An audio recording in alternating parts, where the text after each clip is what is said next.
السلام علیکم ورحمۃ اللہ وبرکاتہ۔ بسم اللہ الرحمن الرحیم۔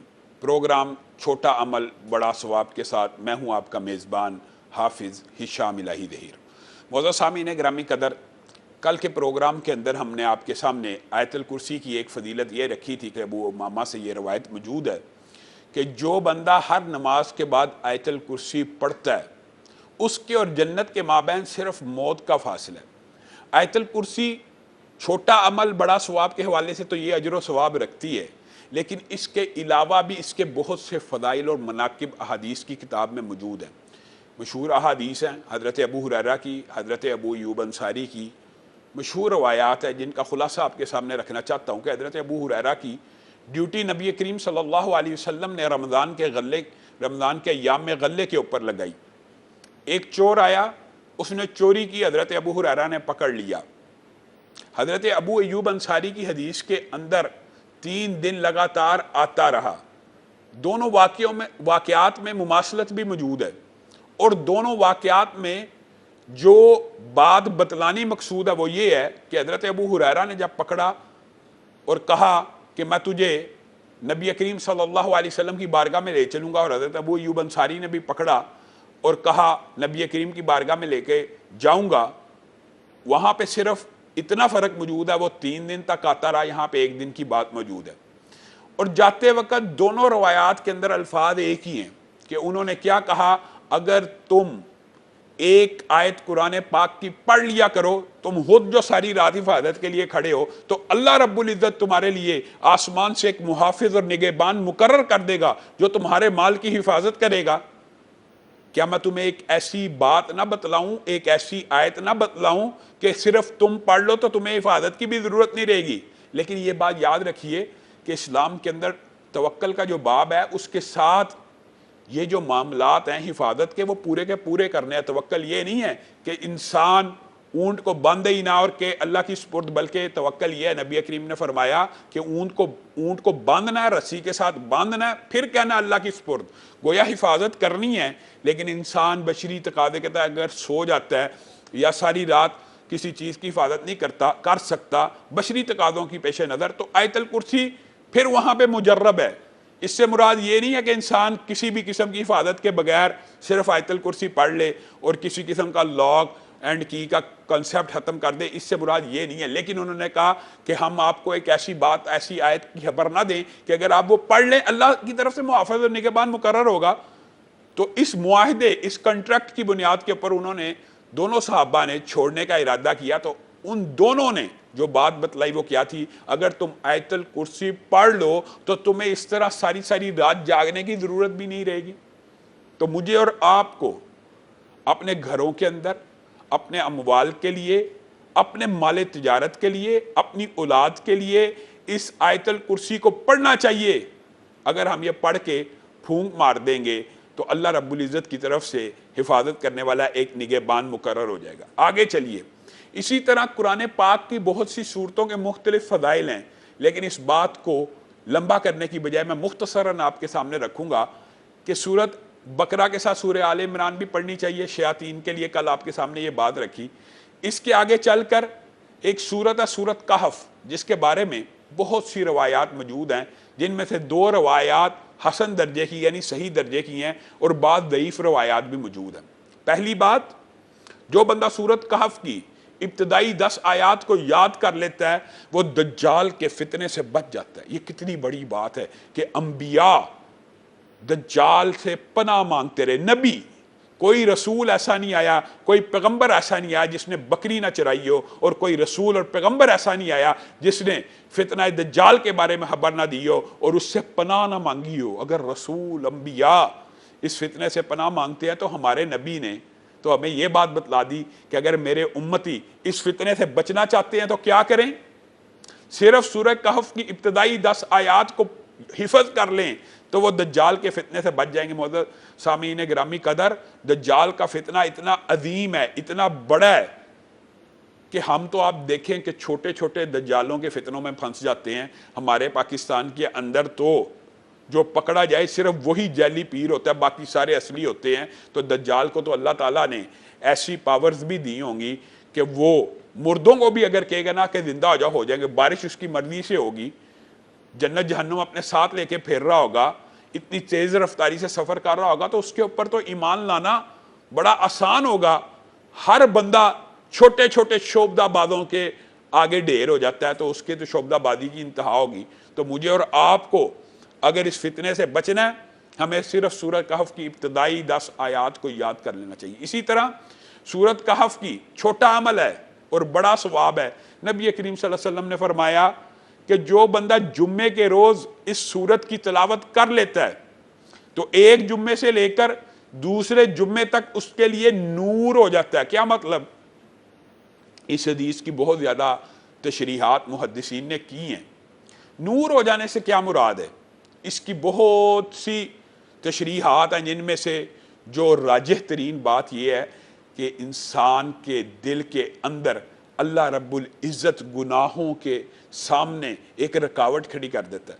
یعنی اس کے ارد گرد نیکی اور نور کا ایسا حالہ بن جاتا ہے کہ وہ کبھی کبائر کے اندر مبتلا نہیں ہو پاتا، کبائر سے اجتناب کرنا شروع کر دیتا ہے. اور پھر نور کی ایک توجیہ یہ بھی بیان کی کہ حقیقت میں اس کے دائیں بائیں آگے پیچھے نور آ جاتا ہے کہ جس کی روشنی میں بندہ مومن کے بارے میں یہ حدیث تو موجود ہے کہ وہ اس کی بصیرت جو ہوتی ہے وہ عام بندوں کی بصیرت سے زیادہ ہوتی ہے. وہ اللہ رب العزت کی نور سے ہدایت پکڑتا ہے اور اس کی روشنی سے دیکھ رہا ہوتا ہے. تو اس سے مراد یہ نور بھی ہو سکتی ہے. بہرحال ان تمام تشریحات کو اگر ہم مد نظر رکھیں تو یہ بات سمجھ آتی ہے کہ ہمیں سورۃ کہف کم از کم ہر جمعے اس کی تلاوت کرنی چاہیے، تاکہ ہم ایک جمعے سے دوسرے جمعے کے مابین نور کے الاؤ کے اندر آ جائیں. اللہ اور اس کی بات محدثین نے یہ بھی بیان کیا ہے کہ یہ نور سے مراد یہ ہے کہ شیطانی حملوں سے بندہ بچ جاتا ہے، شیاطین سے بچ جاتا ہے. اس کے جتنے 12 معانی محدثین نے بیان کیے ہیں، اگر وہ سارے کے سارے بھی ہوں تو یہ اچنبے کی بات نہیں، کیونکہ کلام اللہ کے بارے میں پہلے بھی آپ کے سامنے یہ بات رکھی ہے. یہ تو اتنی فضیلت والی کلام ہے، اتنا فضیلت والا کلام ہے کہ کل قیامت کے دن اپنے پڑھنے والوں کے لیے لڑے گا اللہ سے. جیسے سورت بقرہ اور سورت آل عمران کے بارے میں حدیث موجود ہے کہ یہ دونوں صورتیں اپنے پڑھنے والوں کے لیے اللہ کی بارگاہ میں جھگڑا کرتی ہیں. صورتیں جھگڑا کرتی ہیں، ہاں اللہ یہ مجھے پڑھا کرتا تھا، اللہ یہ تیرا ہی تو کلام ہے، اللہ یہ تیرا ہی تو کلام ہے، یہ تیرے کلام کو پڑھا کرتا تھا، اور اس کے لیے سفارش کریں گے. اور نبی کریم صلی اللہ علیہ وسلم نے یہ بھی فرمایا بہترین سفارش کرنے والوں میں سے جو چیز ہے وہ قرآن ہے، وہ کلام اللہ ہے، جو اللہ کی بارگاہ میں آ کے بندے کی سفارش کرتا ہے، حتیٰ کہ اللہ کو کہتا ہے اللہ اس کو خلت فاخر عطا فرما، اللہ اس کو کرامت کی چادر عطا فرما، اللہ اس کو یہ عطا فرما. اللہ دیتا چلا جاتا ہے، وہ اللہ رب العزت سے مانگتا چلا جاتا ہے. تو میں نے اور آپ نے اپنی زندگی کے اندر اس قرآن پاک کی تلاوت کو اپنا معمول بنانا ہے. ہمیں کم از کم کوئی ایک ایسی روٹین ہی بنا لینی چاہیے کہ اگر ہم زیادہ نہیں تو ایک ماہ کے اندر ایک مرتبہ قرآن پاک پڑھ لیا کریں. اور اگر یہ بھی نہیں کر سکتے تو ہر روز کم از کم آدھا پارہ پڑھ لیا کریں. آدھا پارہ بھی نہیں پڑھ سکتے، ایک پاؤ ہی پڑھ لیا کریں، اس کے ساتھ اس کا ترجمہ پڑھ لیا کریں. تو قرآن پاک کی تلاوت ہمیں کرنی چاہیے. آگے چلیے، قرآن پاک کے اندر ایک سورت ایسی ہے 30 آیات کی. دیکھیے، چھوٹا عمل بڑا ثواب. قرآن پاک کے اندر ایک سورت ایسی ہے 30 آیات کی. اس سورت کا نام کیا ہے؟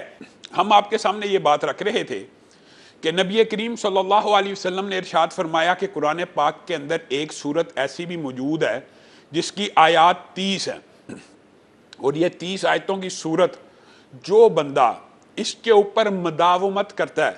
معزز سامعین گرامی قدر، یہ بات آپ نے اس کو بڑا ملحوظ خاطر رکھنا ہے کہ نبی کریم صلی اللہ علیہ وسلم کو اعمال وہ پسند تھے جس کے اوپر دوام ہو، جس کے اوپر ہمیشگی ہو. یہ بات نہیں ہے کہ آج انسان نے 100 نفل پڑھے، آج انسان کو اللہ سے کوئی کام پڑ گیا، اللہ کے سامنے منت مانگ لی، نظر مانگ لی، اللہ یہ کام کروا دے، 1000 نفل پڑھ دوں گا، 100 نفل پڑھ لوں گا. اس طرح بھی انسان پڑھ سکتا ہے، اس کی اجازت موجود ہے.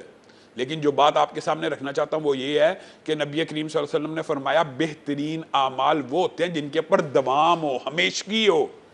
آپ 100 نفل ایک دن میں پڑھنے کی بجائے ہر روز 2 نفل اگر پڑھیں گے نا، تو اگر اس کے اوپر دوام ہوگا یہ اللہ کے ہاں زیادہ پسندیدہ اور محبوب ہو جائے گا. اس سورت کے حوالے سے جو فضیلت ہے وہ بھی دوام کے ساتھ ہے. یعنی جو بندہ ہر روز صرف 30 آیتیں، بتائیے 30 آیتیں پڑھنا کتنا کو مشکل کام ہے، اور چھوٹا سا عمل ہے، اور دیکھیے اس کا اجر و ثواب کتنا بڑا ہے۔ نبی کریم صلی اللہ علیہ وسلم کوئی بات کہہ دیں اس کے اندر کوئی شک نہیں ہو سکتا۔ نبی کریم آپ کو اور مجھے یہ بات بتلا رہے ہیں کہ کون ایسا، ہم میں سے کون ایسا بتائیے جو عذاب قبر سے بچنا نہیں چاہتا، جو قبر کی تاریکیوں اور وحشتوں سے بچنا نہیں چاہتا، جو قبر کے اندھیروں اور تنہائیوں سے بچنا نہیں چاہتا؟ کون ایسا ہے جس کے باپ دادا یا ان کے آباء و اجداد میں سے کوئی ایک ایسا ہو جو زندہ ہو، جو قبر میں موجود نہ ہو؟ ہر بندے کا ٹھکانہ بالآخر قبر ہے۔ قبر سے مراد یہی نہیں کہ صرف مٹی کی، کسی کو اگر مچھلی نے کھا لیا تو وہ پیٹ ہی قبر ہے، پرندے نے اچک لیا تو اس کا پیٹ ہی قبر ہے۔ تو قبر تو ہر بندے کو ملنی ہے۔ اگر کسی کو جلا بھی دیا گیا اور وہ سمجھتا ہے وہ قبر میں نہیں ہے، تو اس کی راکھ جہاں پہ دفن ہوگی وہی اس کی قبر ہے۔ قبر سے کون بچ سکتا ہے؟ تو قبر کے عذاب سے لیکن بندہ بچ سکتا ہے، اور اتنا آسان کلیہ، جو بندہ ہر روز رات کو ان 30 آیتوں والی سورت کی تلاوت کر لے، صرف تلاوت کر لے رات سونے سے قبل، اللہ رب العزت اس کو قبر کے عذاب سے محفوظ کر لیتے ہیں۔ اور اس سورت کا نام سورہ ملک ہے۔ 29واں پارہ جہاں سے شروع ہوتا ہے یہ سورت ملک ہے، 30 آیتوں کی سورت ہے۔ جب بندہ مومن، جو بندہ اس کو پڑھتا ہوا دنیا سے چلا گیا، یعنی اس نے اس کے اوپر دوام رکھا، جب اس کو قبر میں ڈالا جاتا ہے نا، یہ سورت مرغی کی طرح، کتنی خوبصورت مثال دی ہے کہ جس طرح مرغی چوزوں کو اپنے پروں میں سمیٹ دیتی ہے۔ کوئی جانور دیکھا حملہ آور ہو رہا ہے، مرغی فٹافٹ اپنے بچوں کو جس طرح آغوش میں لے لیتی ہے، اس صورت کے بارے میں حدیث میں آتا ہے یہ صورت بندہ مومن کو قبر کے اندر اپنے آغوش میں لے لیتی ہے۔ عذاب بندہ مومن کی طرف بڑھ ہوتا ہے، یہ اس کو اپنی پناہ میں لے لیتی ہے اور کہتی ہے ہرگز نہیں، ہرگز نہیں، اس کی طرف مت بڑھ۔ یہ بندہ میری تلاوت کیا کرتا تھا۔ کتنا آسان کلیہ ہے، کتنا چھوٹا عمل ہے اور کتنا بڑا ثواب ہے۔ آج سے اپنی روٹین بنا لیجئے کہ رات اس وقت تک سونا ہی نہیں جب تک سورۃ ملک کی تلاوت نہ کر لیجئے۔ آگے بڑھیے لوگ۔ اچھا یہ بھی بات میں نے آپ کے سامنے پہلے رکھی تھی کہ قرآن پاک کی کسی بھی آیت کو کسی بھی مقصد کے لیے پڑھا جا سکتا ہے۔ بے شمار آیات ہیں حفاظت کی، نظر کی، شفا کی، لیکن ایک خاص بیماری بے خوابی کی ہے۔ لوگ کہتے ہیں نیند نہیں آتی، ساری ساری رات جاگتے ہیں، جگراتے ہیں، ڈپریشن ہے، اور جناب نیند کی گولیوں کے بغیر سو ہی نہیں پاتے۔ ان کے لیے آپ کے سامنے ایک مجرب وظیفہ رکھنا چاہتا ہوں۔ سورت نبا جہاں سے 30واں پارہ شروع ہوتا ہے، اگر یہ سورت پڑھی جائے، اس کے اوپر دوام کو اختیار کیا جائے، بندے کی بے خوابی کی ساری شکایات دور ہو جاتی ہیں۔ آگے چلیے، چاروں کل نام تو ہم نے سنا ہوا ہے کہ چاروں کل صبح شام پڑھنے چاہیے، لیکن ہمارے اعمال کیا ہیں؟ ایک سورت ان چاروں کلوں پہ جانے سے پہلے بھی آپ کو بتلانا چاہتا ہوں۔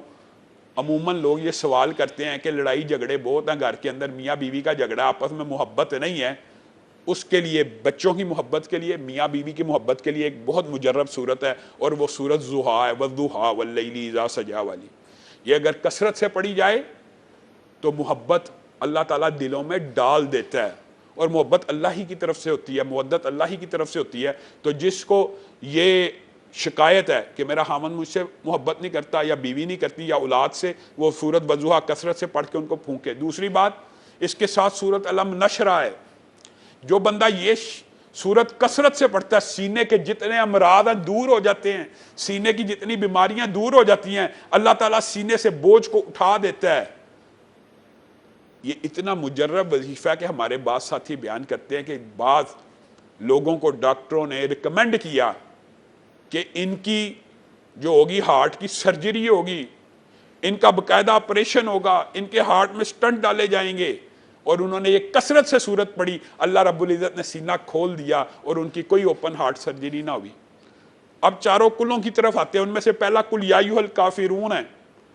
اس کی فضیلت جو حدیث میں آتی ہے وہ یہ ہے کہ یہ 1/4 قرآن کے برابر ہے۔ آپ بتائیے کتنا چھوٹا عمل ہے، کتنی چھوٹی صورت ہے، کتنا ہی بڑا اجر ہے۔ 4 مرتبہ صرف پڑھیں گے، پورے قرآن پاک کو پڑھنے کا ثواب ہے۔ آگے چلیے، قل هو اللہ احد اللہ الصمد لم یلد ولم یولد ولم یکن لہ کفوا احد۔ کتنی دیر لگی ہے پڑھنے میں؟ آپ اور میں اجر و ثواب کے یہ جو چھوٹے چھوٹے اعمال کرتے نہیں، عمل چھوٹا ثواب بڑا۔ آپ خود بتائیے کہ ہمارا موضوع یہ ہے کہ چھوٹا عمل بڑا ثواب. قل ہو اللہ کے بارے میں نبی کریم صلی اللہ علیہ وسلم نے فرمایا کون تم میں سے عاجز ہے. اصل میں اس حدیث کے اندر یہ بات بیان کی جا رہی ہے کہ کون ایسا، اب الفاظ بندہ کیا ادا کرے کہ تم اتنے سست ہو کہ تم 3 مرتبہ یہ سورت نہیں پڑھ سکتے. کون تم میں سے عاجز ہے کہ جو ایک رات میں قرآن ختم نہ کرے. مطلب یہ ہے کہ کیا تم، پہلی بات اس میں یہ پتہ لگتی ہے کیا تم رات کو قرآن ختم کر سکتے ہو؟ تو لوگ کہیں گے کہ نہیں، ہم پورا قرآن ہر روز رات کو ہر بندہ نہیں ختم کر سکتا. تو نبی کریم صلی اللہ علیہ وسلم نے اس کے برابر اجر و ثواب کا ایک وظیفہ بتلا دیا. پورا قرآن الف لام سے لے کے اگر سورۃ ناس تک نہیں پڑھ سکتے کوئی بات نہیں، صرف 3 مرتبہ قل ہو اللہ پڑھ لیا کرو. اللہ رب العزت پورے کے پورے قرآن کا ثواب دے دیں گے. یعنی قل ہو اللہ 1/3 قرآن کے برابر ہے. اور یہ صرف ثواب کے اعتبار سے پورے 1/3 قرآن کے برابر نہیں ہے، بلکہ عقائد کے لحاظ سے بھی 1/3 قرآن کے برابر ہے. اور اس سورت کی محبت انسان کو جنت میں داخل کر دیتی ہے. نبی کریم صلی اللہ علیہ وسلم کے پاس صحابی آئے کہ ایک ہمارے ساتھی ہیں، جب بھی قرآن پاک کی تلاوت کرتے ہیں نماز کے اندر آخر میں قل ہو اللہ پڑھتے ہیں، جب بھی کی تلاوت کرتے ہیں آخر میں قل ہو اللہ پڑھتے ہیں. نبی کریم نے بالآخر انہیں بلا لیا، یہ کیا ماجرا ہے، ہر رکعت میں قل ہو اللہ ہی پڑھتے ہو آخر میں؟ کہا مجھے اس سورت سے محبت ہے. تو نبی کریم نے کہا اللہ کی قسم تمہاری یہ محبت اللہ نے قبول کر لی ہے اور اس سورت سے محبت کی وجہ سے تمہیں جنت میں داخل کر دیا. صرف ایک سورت کی محبت، عمل چھوٹا، اجر و ثواب کتنا بڑا ہے. 3 مرتبہ پڑھو قرآن کا ثواب. ہر نماز میں پڑھنے والے کو جو اللہ کے نبی نے بشارت دی وہ الگ، اور اس کے بارے میں ایک اور حدیث بھی ملتی ہے. یہ بھی بات یاد رکھے کہ قل ہو اللہ کے بعض فضائل ضعیف حدیثوں میں موجود ہے جو صحیح سند سے ثابت نہیں ہے، جن میں سے ایک مشہور یہ ہے کہ قل ہو اللہ اگر اس طرح پڑھی جائے تو رزق حلال وغیرہ. یہ حدیث ضعیف ہیں، یہ ان کی سند نبی کریم صلی اللہ علیہ وسلم تک نہیں پہنچتی. لیکن ایک حسن درجے کی جو حدیث ہے وہ یہ بھی ہے کہ جو بندہ 10 مرتبہ قل ہو اللہ پڑھتا ہے ایک دن کے اندر یا ایک وقت کے اندر، اس کا جنت میں ایک محل قائم کر دیا جاتا ہے. معزز سامعین گرامی قدر، ہم نے آپ کے سامنے چھوٹے بعض اعمال رکھنے ہیں، ان کا اجر و ثواب بتانا ہے. تو آپ کے سامنے جب اس طرح کی حدیث آئے کہ جنت میں محل بنتا ہے تو آپ مجھے یہ بات بتلائیں کہ ایک بندے کا اللہ تعالیٰ جنت میں تو محل بنا دے، لیکن جب حساب کتاب کی باری ہے اس کو جہنم میں ڈالے گا. گویا یہ احادیث اپنے اندر ہی جنت کی بشارت بھی لیے ہوئے ہوتی ہیں. کیا مطلب؟ صرف جنت میں محل بنانے کا بعد محدثین نے کیسا ترجمہ اور بعد مفسرین نے کیسی ٹرانسلیشن کی ہے. آگے چل کے ہم آپ کو یہ باتیں بتلائیں گے کہ اس عمل سے جنت میں پودا لگتا ہے، اس عمل سے جنت میں محل بنتا ہے. تو کیا محل اور پودے تو اللہ لگا دے گا لیکن بندے کو جہنم میں ڈال دے گا. گویا یہ جنت کی گارنٹی ہیں. آپ اور میں 3 مرتبہ پڑھ سکتے ہیں قرآن کا ثواب، اگر 10 مرتبہ پڑھیں گے تو جنت میں اللہ رب العزت محل بنا دے گا. اور انشاءاللہ جس بندے کا جنت میں محل ہوگا، اللہ تعالیٰ بہت ہی کریم ہے، بہت ہی رحمان ہے، بہت ہی رحیم ہے، اس کو جہنم میں نہیں ڈالے گا. انشاءاللہ اگلے پروگرام کے اندر ہم آپ کے سامنے معوذتین کی فضائل رکھ کے اپنی بات کو آگے بڑھائیں گے. یہاں پہ لیتے ہیں ہم آپ سے اجازت. کل ایک نئے پروگرام کے ساتھ آپ کی خدمت میں حاضر ہوں گے. والسلام علیکم ورحمۃ اللہ وبرکاتہ.